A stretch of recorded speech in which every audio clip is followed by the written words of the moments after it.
जम्मू आ गए, दिल्ली आ गए, अलग अलग जगह पे आ गए, और अभी सरकार उनको करी कि फिर से हम मेरी बात समझ गए कि सबके साथ मर्डर हो जाता है, क्या सारी बहुएं जला के मार दी जाती। नमस्कार दोस्तों, मैं विजेंद्र सिंह परमार पाहुजल अकेडमी में आपका एक बार फिर से बहुत बहुत स्वागत करता हूं। मैं आज आपके साथ डिस्कस करने जा रहा हूं बॉम्बे हाईकोर्ट का एक जजमेंट।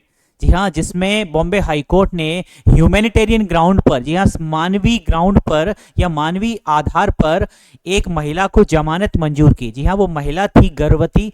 तब मामले में ऐसा आया कि मामला था एनडीपीएस का। एनडीपीएस जो कि बात करता है नशीले पदार्थों का। जब आप एक पर्याप्त मात्रा है जो कि मेंशन्ड स्टेट गवर्नमेंट के द्वारा, आप उसको कमर्शियल क्वांटिटी में जब आप पजेस करते हैं, उपयोग करते हैं किसी भी कंडीशन में जो कि उस अधिनियम के अंतर्गत अपराध की श्रेणी में रखा गया है, तब वो महिला और उसका पति दोनों ही अपराधी थे एनडीपीएस एक्ट के अंतर्गत एक आरोप में। तब ऐसे मामले में जब उस महिला की अर्जी फाइल की जाती है बॉम्बे हाईकोर्ट में कि उसे जमानत दी जानी चाहिए, तो जब भी एनडीपीएस के मामलों में जमानत की बात आती है तो एक सेक्शन बीच में आता है।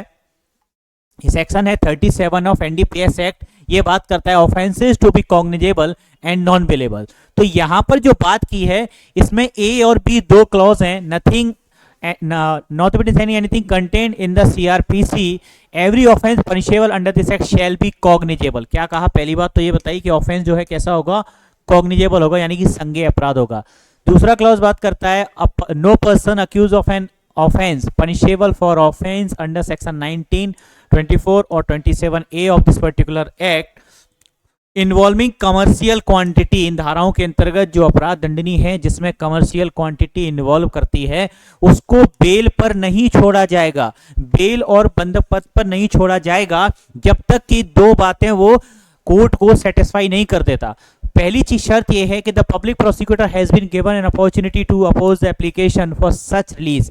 पहली शर्त जमानत पर छोड़ने की ये होगी कि पब्लिक प्रोसिक्यूटर को भी अपॉर्चुनिटी ऑफ हर्ट दी जाएगी, उसको सुनवाई का मौका दिया जाएगा। और दूसरी शर्त जो है वो ये है, where the public prosecutor opposes the application the court is satisfied.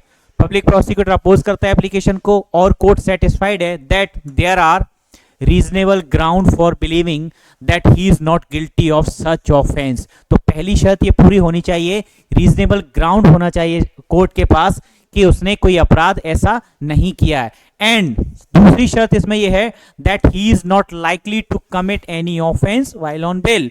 और दूसरी शर्त यह है कि पहली ये ना तो उसने अपराध किया है और दूसरी ये कि जमानत पर रहते हुए उसके द्वारा कोई अपराध करने की संभावना भी नहीं है।